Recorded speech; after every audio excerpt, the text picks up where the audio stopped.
Hello everyone and welcome to today's video. Now today I'm going to be talking about the Monaco Grand Prix for Formula 1 and Formula 2.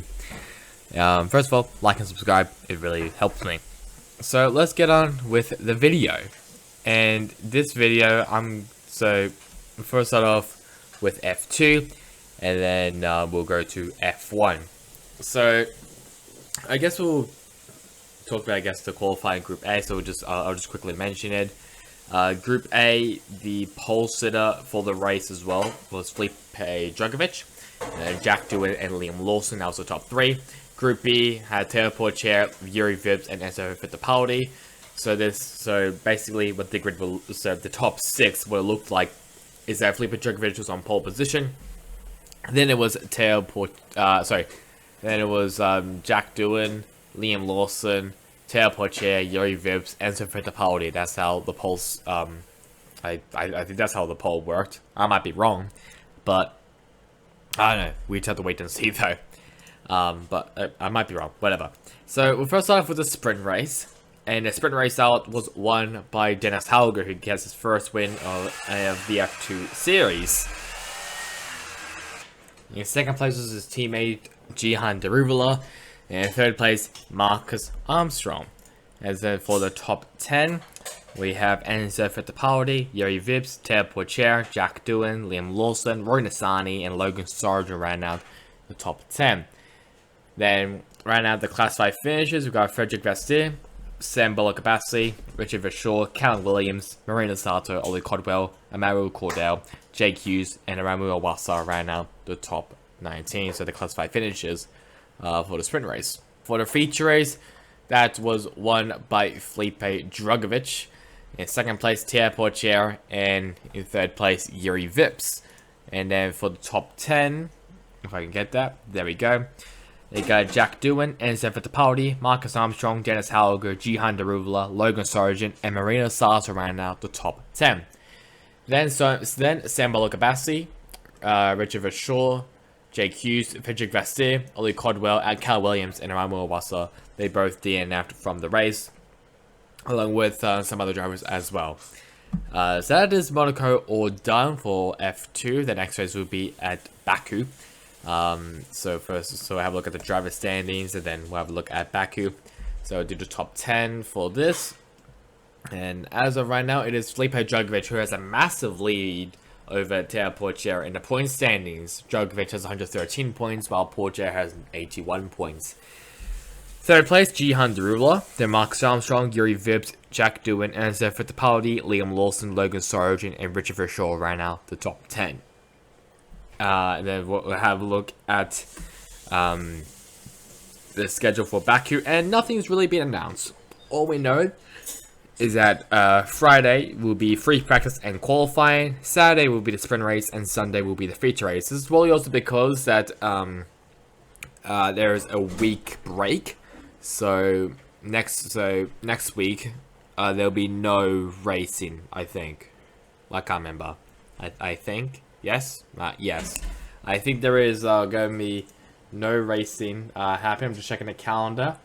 I am correct on saying that, so it won't be until, so I think it will be until maybe the 10th of June, so maybe on Friday, but it will basically be the start of 2 weeks in time. That's basically how that's going to work. So F1, F2, they'll be having a week break from racing, which I mean it makes sense. It's a time for them to relax and chill.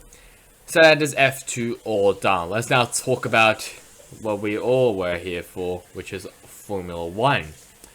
And so first, we'll go to the race results, and it was Sergio Perez who got pole position, who won the race. I'm still in qualifying. I'll talk about qualifying, I guess, after when I go through the results. Second place, Carlos Sainz, and then third place, Max Verstappen ran out the podium. Then Charles Leclerc, then 11 seconds behind the leader, George Russell, Lando Norris, and then 46 seconds now behind the leader, Fernando Alonso, Lewis Hamilton, Valtteri Bottas, and Sebastian Vettel ran out the top 10. And then for the other finishers, Pierre Gasly, he made some great passes during the race. Esteban Ocon, Daniel Ricciardo, Lance Stroll, Nicholas Latifi, Zhou Guan Yu, Yuki Tsunoda. Then for the non-classified finishes, Alexander Albon, Mick Schumacher, and Kevin Magnussen.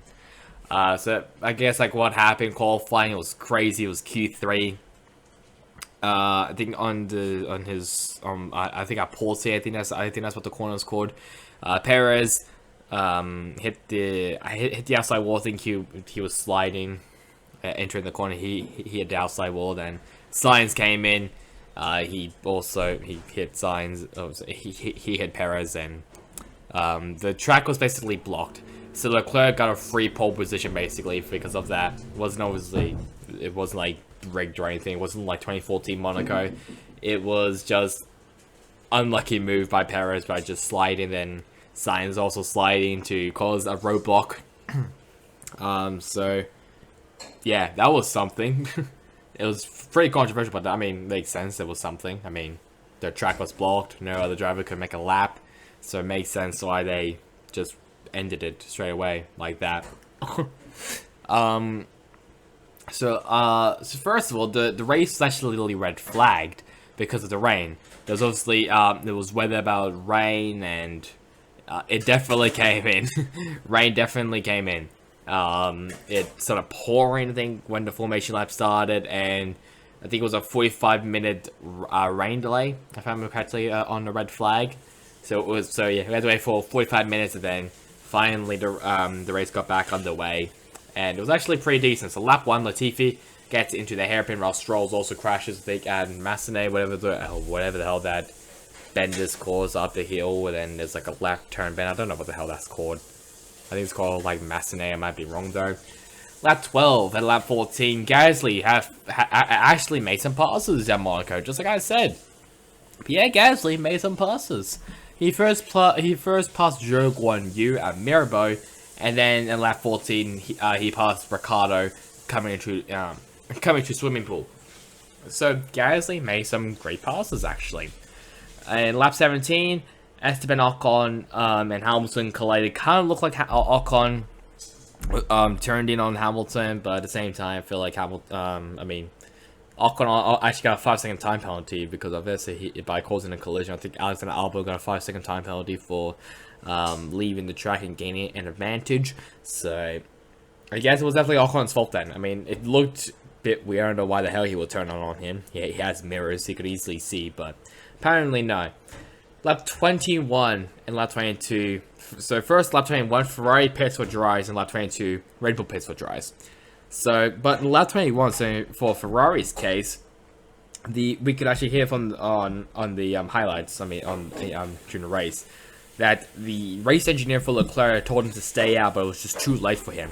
He was already in pit road, and obviously after he exited out, he was complaining about it to him, which I don't blame him. I mean, I feel like the race engineer should have just said, stay out of like the swimming pool section or something.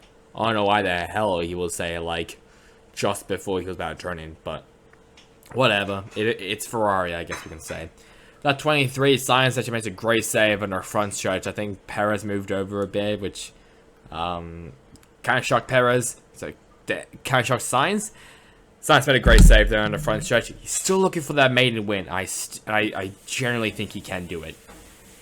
26 though, Mick Schumacher spins the swimming pool. What the hell is that chicane called? I can't remember what that chicane's called after the swimming pool. Whatever.